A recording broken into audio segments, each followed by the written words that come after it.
ndax justice bu demee ba jeng kenn amatul devoir naan day déglu di décision de justice kenn amatu ko suñu waxee ñu ne waaw la justice s'est prononcée donc la loi s'applique à tout le monde. Son Excellence, Monsieur le Président de la République. Eh bien, nous avons vécu plusieurs choses en même temps. naka la ñu mënee jàpp ay nit ñu sàcc xaalisu réew mi justice ne du ma leen téye ñu jàpp ay nit ñuy ruxus xaalis justice ne du ma leen téye ñu jàpp nit ñu yor ay armoire ay néeg yu fees dell ak xaalis justice ne du ma ci wax nit taxaw saaga ethnie entière justice ne du ma ci wax te loolu mën na taal réew.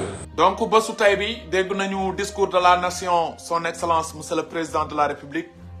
nit taxaw ne dem leen faat bakkanu jàmbur justice ne du ma ci wax moo ne sëñ Abdou Bara Dolly bi li mu wax moo gën a néew téeméeri junni yoon tey ñu ngi ko téye yóbbu ko ci kaso.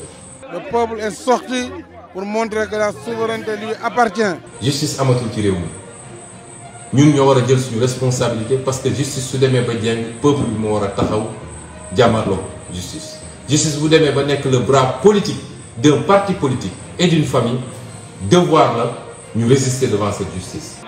xeex ko woo population yëpp ku ne fa nga nekk nga combattre ko jusqu'au bout moom kay duñu ko nangu. Son Excellence monsieur le président de la République.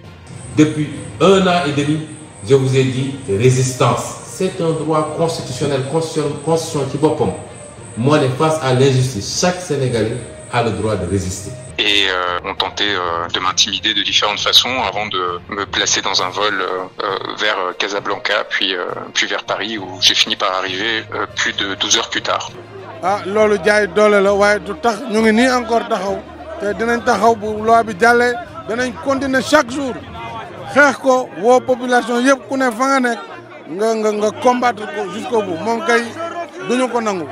oui président. constitution ci boppam moo ne face à l'injustice chaque Sénégalais a le droit de résister loolu du insurrection du coup d'état waaye loolu lu war la. ñu ngi nii encore taxaw te dinañ taxaw bu loi bi jàllee danañ continuer chaque jour. Il est très clair qu'il répondait à des ordres qui venaient des plus hautes autorités du pays.